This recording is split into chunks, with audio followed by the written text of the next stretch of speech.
اسعد الله اوقاتكم زبائننا الكرام. توفر وجهز الموديل اليوم هذا الموديل من شغل العراق من الدرجه الاقتصاديه ممتاز عندنا بتسع قطع.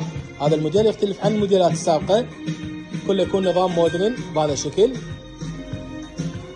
نبدا بالشربايه، الشربايه مالته تكون بهذا الشكل، راس عالي وراس ناصي مع كوموديات اثنين تكون جانبيه.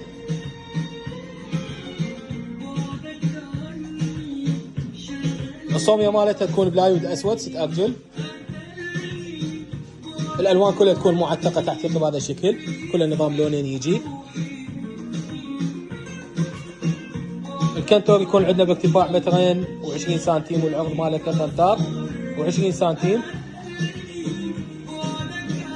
الوجه ماله كله سي ان سي منقوش بهذا الشكل. جودة الاصباغ تكون عالية الدقة. الابواب الجانبية تكون عندنا تعليق ملابس، الابواب الوسطية مقطعة لسعة التخزين.